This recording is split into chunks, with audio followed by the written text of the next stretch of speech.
This is one of the most difficult places on Earth to ride an MTB. I'm going to be glad to get out of here. And this is the bike that shook the MTB world like no other. A bike that now has more power for longer than it did a year ago. More history, more ride time. But is it a keeper? What does this bike actually mean for you, the rider? Is it partner material? We go rock climbing, tackle some of the hardest enduro descents in the world. We will explore the possibilities of power, how far we can travel, and how hard we can descend. This is a journey into all levels of MTB riding and all elevations of mountain, from foothills, subalpine, above the tree line and into the ice zone, to examine if this bike harnesses and represents a truly new technological era for MTB. But is the honeymoon over? Are these the grounds for divorce? A truly game-changing bike, one that has captured the hearts and imaginations of riders everywhere. Powerful, light, elegant, and refreshing. A new brand in Amflow, an energizing new eMTB system with Avanox wireless touchscreen. But more than this, smooth, efficient. Some would say a bike that has a cult following. But who cares? Who cares when all you have is these raw ingredients? Unpredictable places require dependability. And let's face it, the honeymoon is arguably now over for Amflow. This bike is 150, 160, more than capable in terrain like this. Wow. I think the great thing with 150, 160 is a really engaging ride. Yeah, you could go 170, you could go 180. I guess that then becomes very much full-on enduro and tendency for you to become a bit of a passenger on a 170, 180 mil bike. So what is life actually like with this newcomer? Is it an overpowering, high-maintenance lightweight, or is it a keeper? Is this bike true partner material? People change, and so too, it seems, do bikes. So to begin answering that question, this is a bike which is continually evolving as we speak. There is now an update to peak power to 1,000 watts. Smooth shift, which allows you to change gear without pedaling. Control on the top tube on bike tuning, power, overrun, assistance and torque. Quick start, obvious, but this gets you going fast and is designed to protect the chain, derailleur and mech. There is real-time tune and in-between mode on the right-hand shifter for battery conservation and fast charging, 1% per minute. So, a continually evolving bike, but more than this, as we've seen from riders and shops in many places, the continued support from Amflow after riders have dug so deep into their pockets. But if this is the ultimate in new technology, does it deliver? What can this bike do that other bikes cannot? Well, it has features that other bikes do not have. But the Dolomites offer their own challenges of bike and of rider. So over the next few days, we travel from the 1,000-meter lower slopes into and out of the tree line, onto subalpine, and hopefully a chance of reaching the ice zone.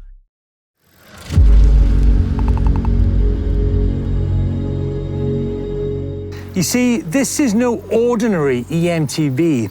It's an extraordinary bike for some extraordinary places. Big day today, pretty huge. We're going to try to chuck everything at this bike. So the questions facing this bike don't get much bigger. Obviously, what we're trying to answer is this bike partner material for a range of environments?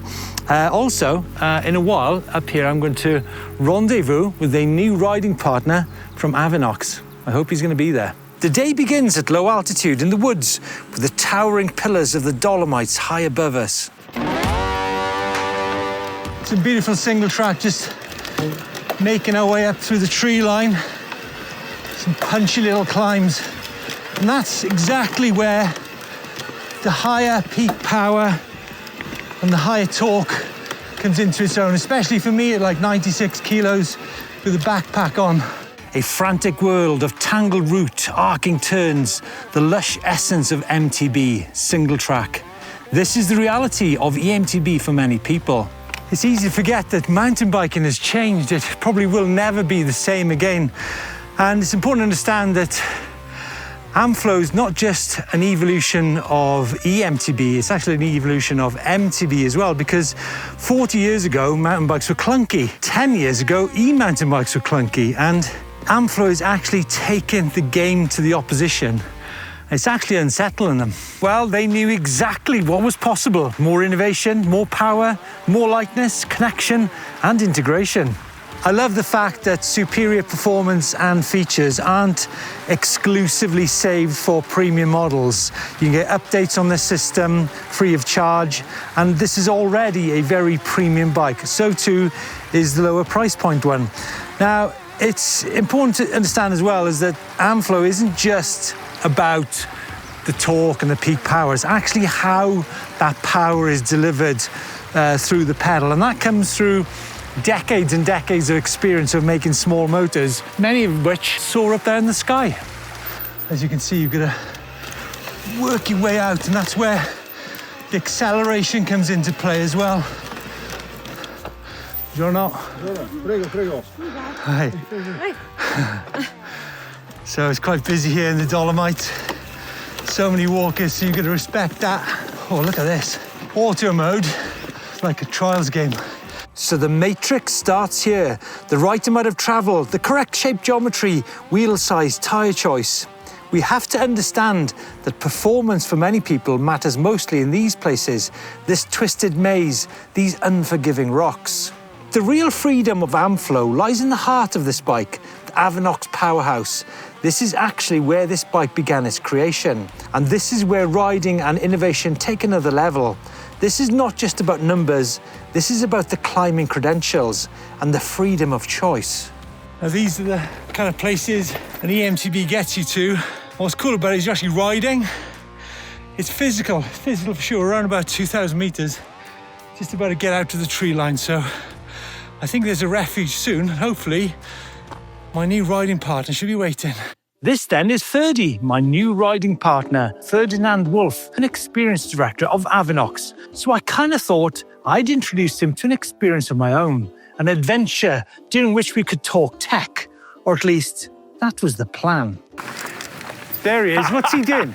Is he actually doing his hair? Ferdy, it's been a while. Up here. Hey, good to see you, Steve. I'm great. How are you? Wow, you choose some spots, don't you? Ultimate playground. It's insane, isn't it? It's like so vertical. Absolutely. Been here a couple of times. It's just mind-blowing. Yeah, I guess August. I mean, the Italians really love their mountain hut lifestyle in August, don't they? I mean, it's busy, but I think we need to be like mindful of that when we're up here. But I think if we get up a bit higher, we're getting up to like 2,700 meters, I think. Looks wild up there, doesn't it? Absolutely, yeah. I guess it will we'll get less and less people up there. Yeah. We quickly moved through the terrain, higher, steeper, thinner air. It's now getting cooler. What an eMTB does so well is enable this kind of riding. Riding that gets outside the traditional mountain bike mindset, which has increasingly become set around parks and trail centres. This is where the chairlift has played an increasing role in the MTB experience for so many people. It also has a limiting factor to freedom. Limited in where you can go, limited places, limited timetables. And if it's windy, no runs at all. We also have the dynamic duo of Iron Mike and Pietro from Padbike, whipping us along and into the void. So we've got Iron Mike in front. Iron Mike is the king of these mountains. Oh, this is tight. Oh. That's you've got to hold your line. Hold your line, Mike. Whoa. Hold your line, Mike. Whoa. So this is again where power matters, where you've got loose ground. Loose stones is almost like riding in mud, so you've got to keep your momentum. And like I said, that's where power and torque matters. And also the way the motor delivers the power, nice and smoothly. No kind of janky or jerky sort of nature. That's it. Look at this, folks. Just incredible. And these bikes are so quiet. You can actually hear people's breath climbing up. Give you a tip, folks. I've got my sunglasses on and I can't actually see what mode I'm in. So I'm actually just working on it by feeling, and you can actually feel when you go into turbo mode. You can see, that's how loose it is. That is how loose it is. Once you start spinning, it's hard to get going again. Masterclass from Ferdinand Wolf.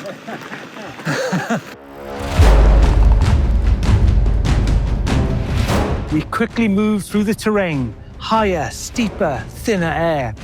Very quickly, we had climbed through several mountain zones and suddenly found ourselves in a sinister, unforgiving place, a land of stinking, sulfuric, sky-high rock. Oh, you'd be so careful here because the rocks are so loose. Oh. If you get this wrong, it's game over, basically. Okay, we're getting through it, getting through it, getting through it.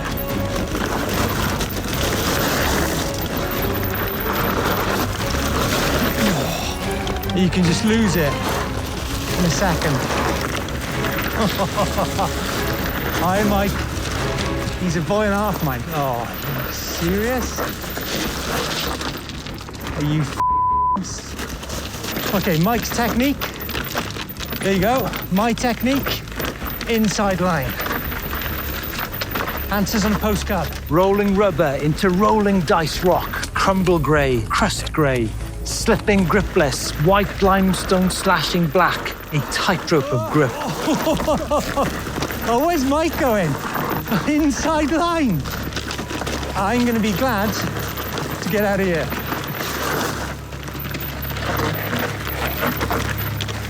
How was that for you? Pretty gnarly, wasn't it? How was, or should I rephrase that? How was it for you on your Enduro spec, Amflow? Pretty good, you know, with all this burly Podium up front. podium and coil shock. the coil, and yeah, it's pretty good. Yeah. So it feels more comfortable than on the regular one. I want to talk quickly about the updates to the system. Power now, 1,000 watts for longer, right? Both in trail and turbo mode. Yeah, and what about the torque? So the torque is 100 Newton meters, but if you go to boost mode, you can up it to 120.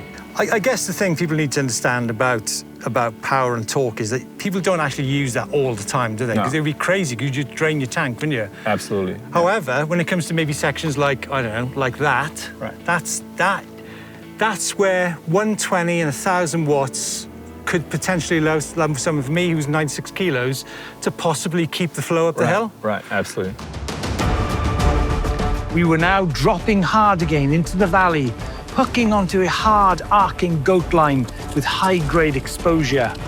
But it's some time before we get back to the tree line. Cliff on my left. He was not kidding. I'm just going to show you that. That is scary.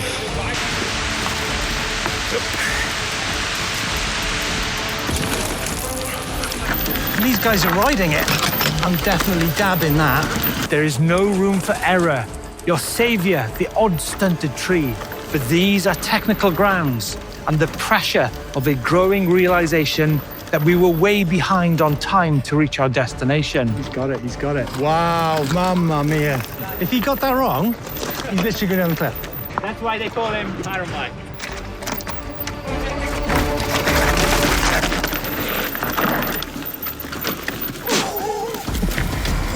Oh, Hope you have that on camera. 30, it's only a cliff. Good. Wow, that was not a place to come off. Wow, there's been some descent and it's actually getting more difficult as you get nearer the bottom. So let's not forget that much we talk about range and power and all these things. Ultimately, the shape of the bike and the shape of the rider plays a huge part in mountain biking, which you shouldn't underestimate.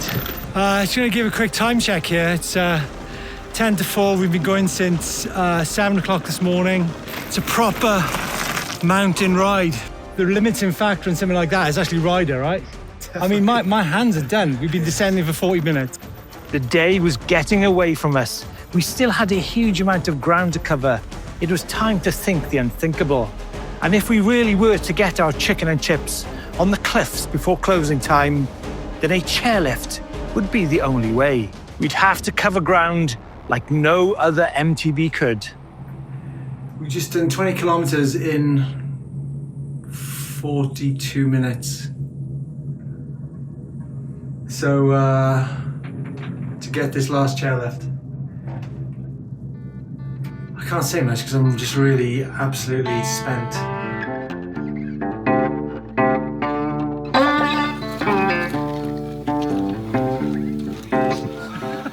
There's only one story here, and it's these locals drinking Hugos. Look at them. Not even broken into a sweat.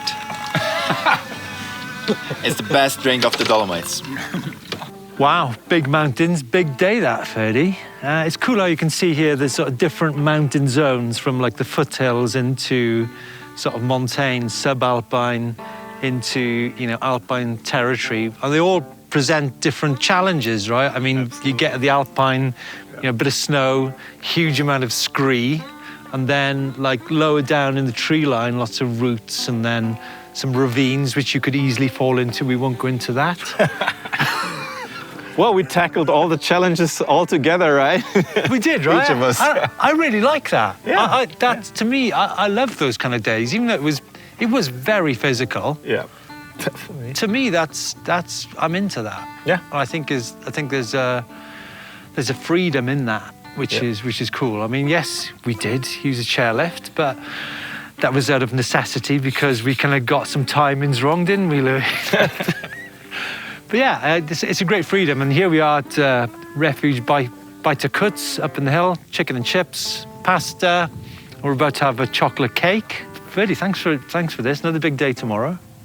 You're welcome. Looking forward to it. Yeah. So is that the kind of riding you like doing then? Actually, I'm more like a gravity fan, so I use the motor to go up or a lift to go up, and then Interesting. my type of riding is going down, flowy, jumpy stuff. Okay. But this technical stuff we did today is very interesting for me as well, because as you mentioned, we went through different zones that all also through different challenges at the e-drive system. Yeah, but the Amflow is a versatile bike for this kind of thing. It's good for trail standards and bike parks. And It's just about to say it. You can basically throw everything at the bike and at the drive system. It's very universal, I would say. I'd like to get into some of the climbing stuff tomorrow because that is what's close to my heart. I think today it just reminded me that the limiting factor in all this is the rider. Definitely. And rider fatigue.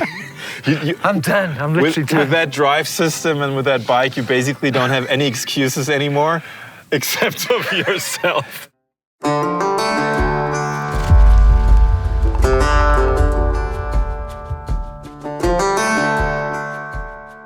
Ponies have been fed. Now, what enabled us to do that was to carry a charger. Now, chargers in size haven't changed massively in the past decade, but fast charging has become a thing. Now, it mattered last night in order for us to get to a place like this. It mattered actually yesterday, midday. We got to a refuge and I was down to 40%. I literally got my charger here, which is super small, and then 40% to 80% in like, 40 minutes. Yeah, coffee break. It changed the day. It became, if you can see these mountains behind us here, folks, it's like we were in the middle of nowhere. But I think the point with fast charging is the fact that there's been an obsession with removable batteries for a few years, but now it's about the charging, right? It's about charging rate. Absolutely. Like on our trip, nobody wants to carry an extra battery in the backpack because we already loaded, and so you don't want to have that big block in your backpack to swap it like once during the day. So for this trip, a fast charger is way more useful. The infrastructure is quite good here. So on those huts and Fugios, you can get charging easily. Yeah. So you just do your break, you plug in the bike, and you charge up like 40-50% in a coffee break, which gets you easily over the day. Mike, fantastic night in Bajta Kuts. We're about to go on day 2. Day 2 start with the steepest uphill of Dolomite. Breakfast comprised of a savage uphill, 4 blokes, 4 bikes, 3 eMTB drive systems. Naturally, there was only one thing to do: a drag race. So we want to show the gradient, the inclination directly on the display full screen, and that's the cool thing with the Avanox system. You can easily configure those screens. So I'll go to the display settings. I'll just add a new page, a full screen page, and then I'll hit the right value I want to have. Oh, wow, yeah. Just gonna do a quick weigh-in before we do this hill climb. Pietro from Padbike. Hi guys. Weight, please. I'm 80 kilos. And age? 25. Okay. Where's Mike? Where's Mikey? Mike's over here. Mike? Yeah. Age and weight? 85, 42. Okay. Age. 80 kilograms, age stays a secret. Okay. And I'm 96 kilos from Gales and 58 years old. Mikey's locked his bike out and he's let load the tyre pressure. Yeah. Okay, go. Right, I'm going to start off in trail mode. Okay. I mean, this is the beginning. I'm going to store some energy. Okay. Inclination 30. 30 is way ahead. Passing Mike. So I need to go into turbo. This is so steep.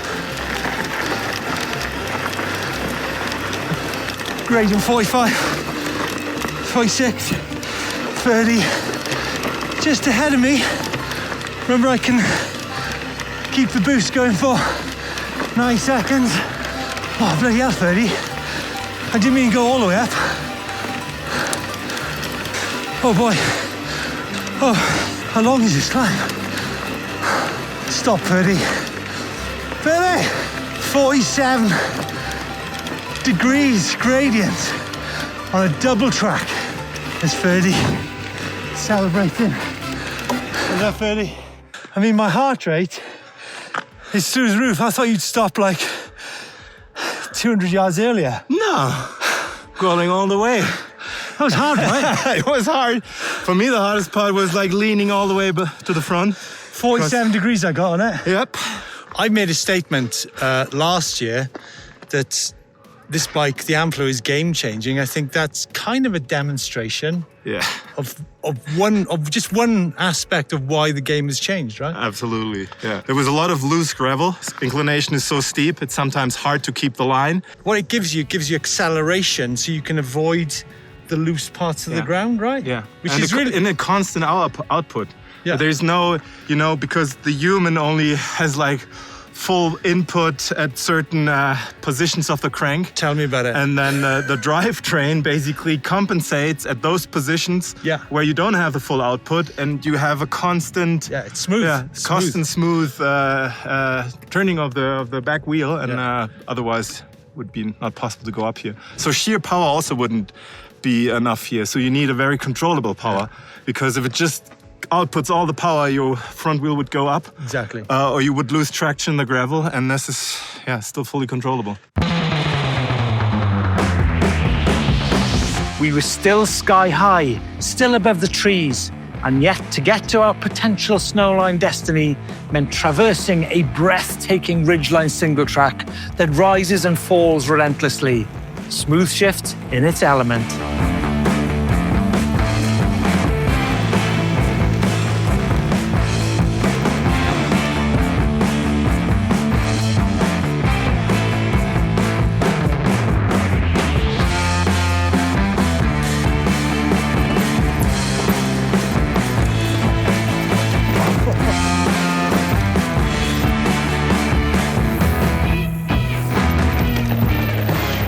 The afternoon was a welcome break as we explored some of the more man-made trails of this incredible region and headed north, briefly, to Val Gardena, a smooth end to the day.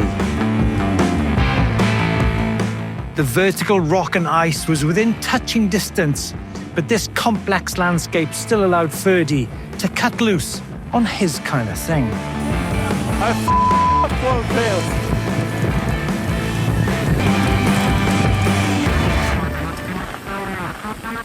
Oh, so good. The next day dawned high above the stunted coniferous forests and the presence of the tree line just underneath us, and the location of one of the world's toughest enduro descents to test the Amflow's descending credentials. So Ferdy, high-intensity, adrenaline-fueled world of Enduro World Cup racing happens Right there. Yeah, you can still smell the rubber going fast, yeah.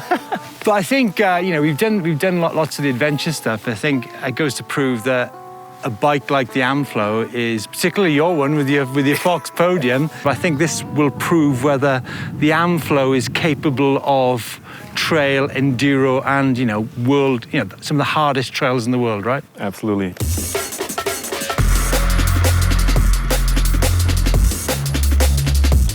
This was where Ferdy's Enduro specification Amflow really shone the bike's potential, the detail of which we'll talk about on the channel very soon. Idiot!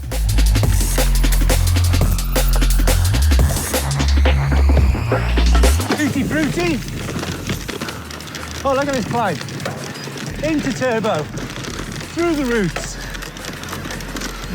Beautiful. That's what e-bikes are great at, right? I suppose the question you folks are asking is, why would you have your bike set up one way or the other? Well, in 29, you definitely get a better rollover through the roots and rocks, and I think you get more poise and stability on techie climbing. But I think ultimately it depends on the trails you ride. If you lean more towards trail than enduro, then you cannot beat this setup which I'm on here today, which is the 29 setup.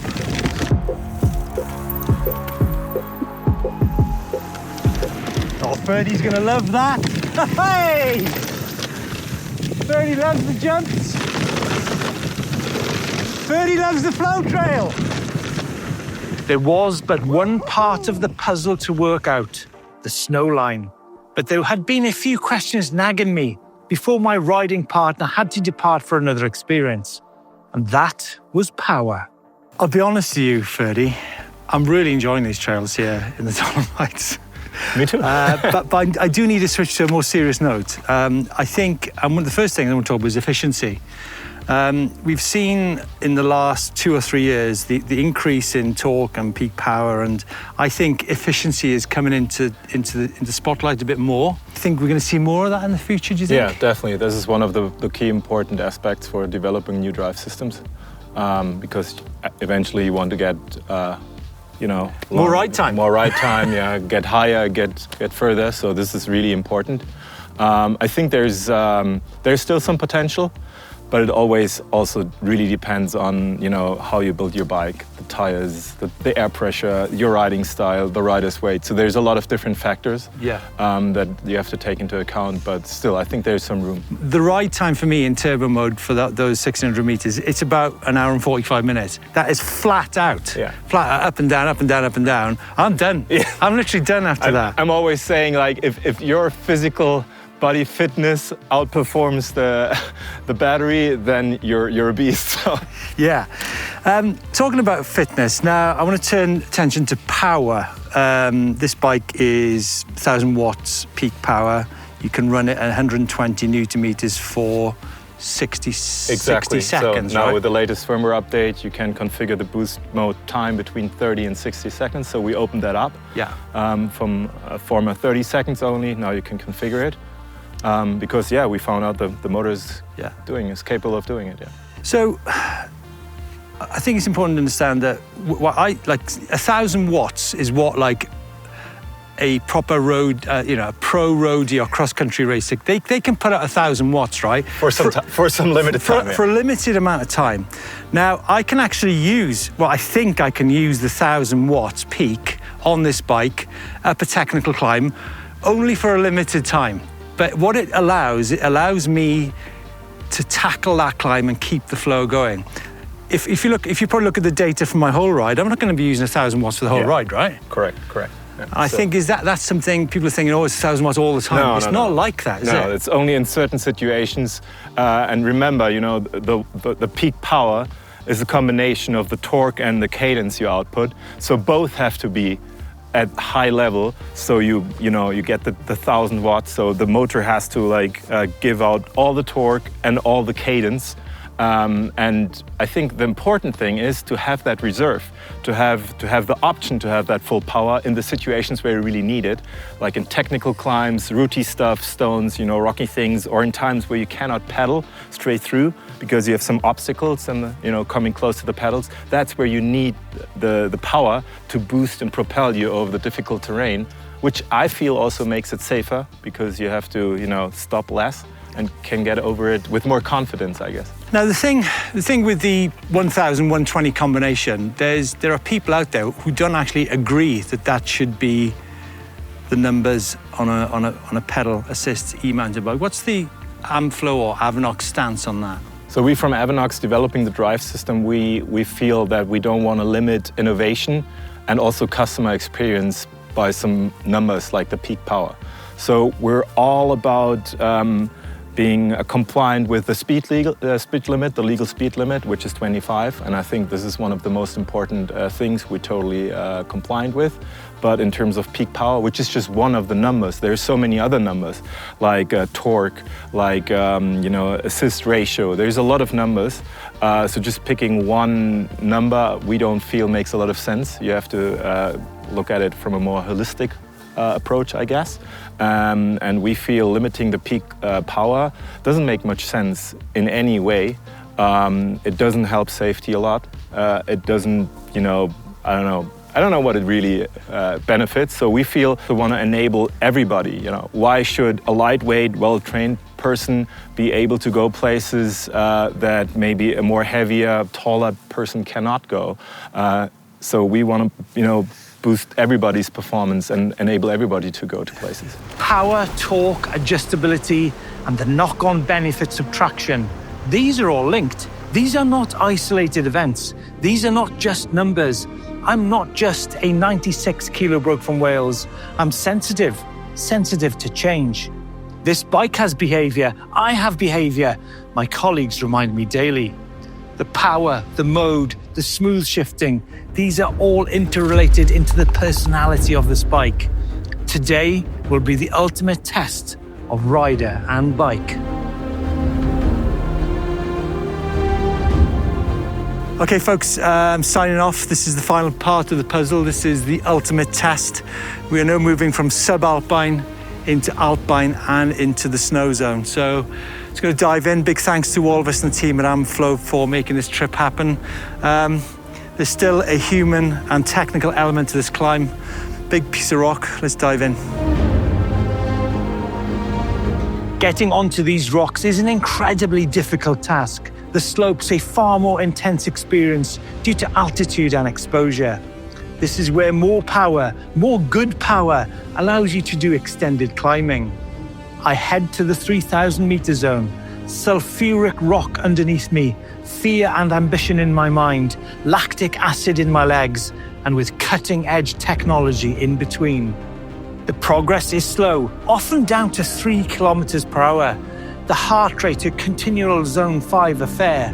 But this had been a journey of falling as well as rising terrain, and a relationship built with the all-round ability of a bike that truly represents the potential of MTB today. And so innovation brings me here to the edge of a cliff, edge of a decision.